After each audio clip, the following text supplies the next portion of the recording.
அன்பான இறை மக்களே, உங்கள் அனைவரையும் நம் ஆண்டவராகிய இயேசு கிறிஸ்துவின் நாமத்தினால் வாழ்த்துகிறேன். இன்று தாய் திருச்சபையானது கிறிஸ்து பிறப்பின் அறிவிப்பு பெருவிழாவை கொண்டாடுகிறது. அதாவது கப்ரியேல் தூதர் கன்னிமரியாளுக்கு மங்கள வார்த்தை சொன்ன திருவிழாவை கொண்டாடுகிறது. இயேசுவின் பிறப்பை பற்றி ஏற்கனவே இறைவாக்கினர் எசாயா வழியாக ஆண்டவர் முன்னறிவித்திருந்தார். கன்னி கருவுற்று ஒரு மகனை பெற்றெடுப்பார். அக்குழந்தைக்கு இம்மானுவேல் என்று பெயரிடுவர். அதற்கு கடவுள் நம்மோடு என்பது பொருள். கப்ரியேல் தூதர் ஆண்டவர் இயேசுவின் பிறப்பை பற்றி கன்னிமரியாளுக்கு அறிவித்த போது, கன்னிமரியால் நான் ஆண்டவரின் அடிமை என்று தன்னை ஆண்டவருக்கு அடிமையாக ஒப்பு கொடுத்தார். நம்முடைய வாழ்க்கையிலே எப்போதாவது நம்மை ஆண்டவருடைய திருவுளத்துக்கு ஒப்பு கொடுத்திருக்கிறோமா? ஆண்டவருடைய விருப்பப்படி நம்முடைய வாழ்க்கை நடக்கட்டும் என்று நாம் கூறியிருக்கிறோமா? அல்லது என்னுடைய விருப்பப்படி நான் நினைப்பது போல்தான் இருக்க வேண்டும் அப்படி நினைத்து கொண்டிருக்கிறோமா? சிந்தித்து பாருங்கள். ஆண்டவர் நாம் வாழ்வு பெற வேண்டும், அதுவும் நிலை வாழ்வு பெற வேண்டும் என்று விரும்புகிறார். அதனால் ஆண்டவருடைய திருவுளத்திற்கு நாம் நம்மை ஒப்பு கொடுக்கும் போது ஆண்டவர் நமக்கு நன்மையையே செய்வார். அன்பின் பரலோக பிதாவே, உம்மை போற்றுகிறோம், உம்மை புகழ்கிறோம், உம்மை ஆராதிக்கிறோம், உமக்கு நன்றி கூறுகிறோம். அப்பா, விண்ணையும் மண்ணையும் படைத்த வல்லமையுள்ள தேவனையும் உமக்கு நன்றி கூறுகிறோம், உம்மை போற்றுகிறோம், உம்மை புகழ்கிறோம். அப்பா, உலகின் ஒளியான தேவனே, எங்களுடைய வாழ்வின் ஒளியாக இரும். அப்பா, இரக்கங்களின் பிதாவே, எங்களை வழிநடத்துகிற தெய்வமே உமக்கு நன்றி ராஜா, நன்றி தேவனே. இந்த புதிய நாளை எங்களுக்கு ஆசீர்வதித்து கொடுத்திருக்கிற கிருபைக்காக நன்றி ராஜா, நன்றி தேவனே. அப்பா தந்தையே, அன்பின் பிதாவே, எங்கள் பரலோக பிதாவே, நீர் தூயவர், நீர் எல்லாம் வல்ல தேவன், இருந்தவரும் இருக்கின்றவரும் வரவிருக்கின்றவரும் நீர் ஒருவரே. உம்மை துதிக்கிறேன், உம்மை போற்றுகிறேன், உம்மை ஆராதிக்கிறேன். எங்கள் ஆண்டவர் இயேசுவே, நீரே எங்கள் மீட்பர், எங்கள் வாழ்வை ஆண்டு நடத்துகின்றவர் நீரே. எங்களுக்கு பாவ மன்னிப்பு தருபவர் நீரே. எங்களுடைய பாவங்களை சிலுவையில் சுமந்து தீர்த்தவர் நீர் ஒருவரே. எங்களுக்கு வழியும் உண்மையும் வாழ்வுமாயிருக்கிற தேவனே உமக்கு நன்றி ராஜா, நன்றி தேவனே. ஆராதனை ஸ்துதியும் ஸ்தோத்திரம் உமக்கே உண்டாவதாக. அன்பு தெய்வமே, அன்னை மரியாள் தன்னுடைய வாழ்வில் இறை திருவுளம் நிறைவேற தன்னை அடிமையாக ஒப்பு கொடுத்தது போல இதோ எங்களையும் உமக்கு அடிமையாக ஒப்பு கொடுக்கிறோம் ராஜா.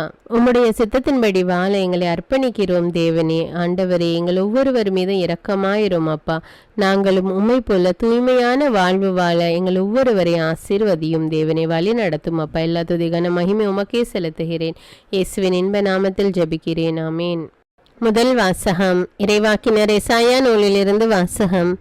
அந்நாள்களில் ஆண்டவர் ஆகாசுக்கு மீண்டும் தம் திருவாக்கை அருளி சொல்லியது, உம் கடவுளாகிய ஆண்டவர் உமக்கு ஒரு அடையாளத்தை அருளுமாறு கேளும்.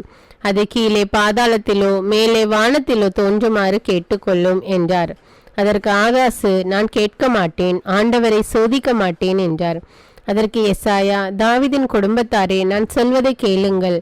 மனிதரின் பொறுமையை சோதித்து மனம் சலிப்படைய செய்தது போதாதோ, என் கடவுளின் பொறுமையை கூட சோதிக்க பார்க்கிறீர்களோ? ஆதலால் ஆண்டவர் தாமே உங்களுக்கு ஒரு அடையாளத்தை அருள்வார்.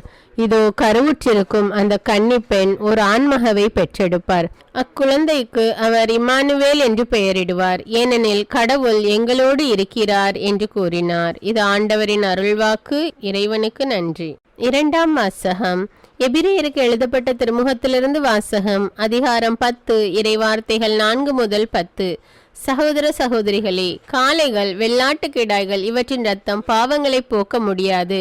அதனால்தான் கிறிஸ்து உலகிற்கு வந்தபோது பலியையும் காணிக்கையையும் நீர் விரும்பவில்லை, ஆனால் ஒரு உடலை எனக்கு அமைத்து தந்தீர். எரிபலிகளும் பாவம் போக்கும் பலிகளும் உமக்கு உகந்தவை அல்ல. எனவே நான் கூறியது, என் கடவுளே, உமது திருவுளத்தை நிறைவேற்ற இதோ வருகின்றேன்.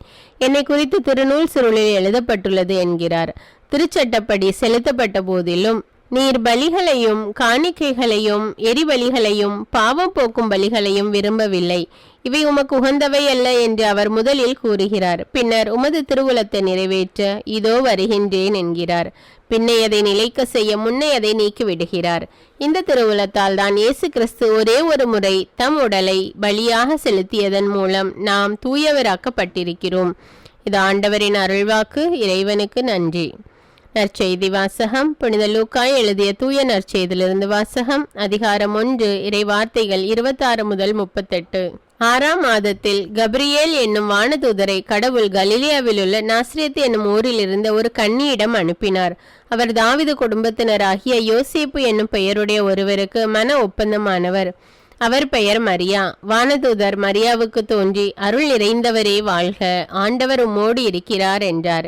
இவ்வார்த்தைகளை கேட்டு அவர் கலங்கி இந்த வாழ்த்து எத்தகையதோ என்று எண்ணிக்கொண்டிருந்தார். வானதூதர் அவரை பார்த்து, மரியா, அஞ்ச வேண்டாம், கடவுளின் அருளை கண்டடைந்துள்ளீர். இதோ கருவுற்று ஒரு மகனை பெறுவீர். அவருக்கு இயேசு என்னும் பெயரிடுவீர். அவர் பெரியவராயிருப்பார். உன்னத கடவுளின் மகன் எனப்படுவார். அவருடைய தந்தை தாவீதின் அரியணையை ஆண்டவராகிய கடவுள் அவருக்கு அளிப்பார். அவர் யாக்கோபின் குடும்பத்தின் மீது என்றென்றும் ஆட்சி செலுத்துவார். அவருடைய ஆட்சிக்கு முடிவே இராது என்றார். அதற்கு மரியா வானதூதரிடம், இது எப்படி நிகழும்? நான் கன்னி ஆயிற்றே என்றார்.